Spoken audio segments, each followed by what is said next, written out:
Debbie एरम के पास पुरानी चीज़ों की तरह उन्हें कारआमद बनाने के आइडियाज़ की भी कमी नहीं। इस मकसद के लिए वो हर तरह की चीज़ इस्तेमाल करती हैं, जैसा कि मुख्तलिफ धातें, नाकारा इलेक्ट्रॉनिक आलात, कंप्यूटर सर्किट्स वगैरह। In 1992, my husband had a company that made 1992 में मेरे शौहर की कंपनी कंप्यूटर्स बनाती थी। उस वक्त मैंने ज़िंदगी में पहली मर्तबा सर्किट बोर्ड देखा था और मुझे ये बहुत दिलचस्प लगा और मैंने सोचा क्यों ना इससे ज्वेलरी बना ली जाए। एरम ने फाइन आर्ट्स की तालीम हासिल की और इसी को अपना कैरियर बनाया।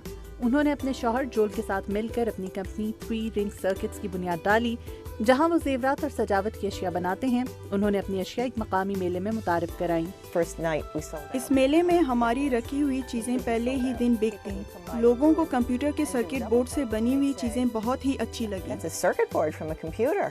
वक्त के साथ साथ उन्होंने सर्किट बोर्ड से बनी बहुत सी चीज़ें मुतारिफ कराईं। उन्होंने धात के छोटे टुकड़ों, मोतियों और कई दिलचस्प चीज़ों से नई चीज़ें बनाईं।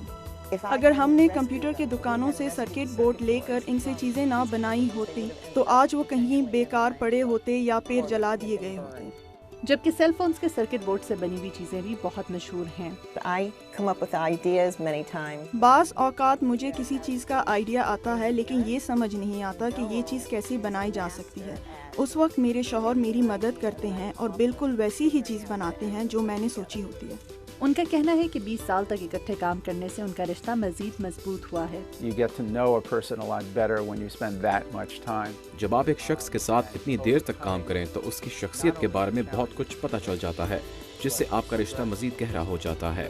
We have a lot of हमें इकट्ठे काम करके बहुत मज़ा आता है और ऐसा नहीं लगता कि हम कोई काम कर रहे हैं। आजकल किसी मेले में अपनी चीज़ें ले जाकर फरोख्त करने की बजाय एरम खानदान इंटरनेट पर ऑनलाइन चीज़ें बेचना पसंद करता है।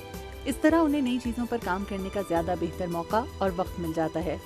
जून 100 के साथ मदीहा अनवर, उर्दू VOA।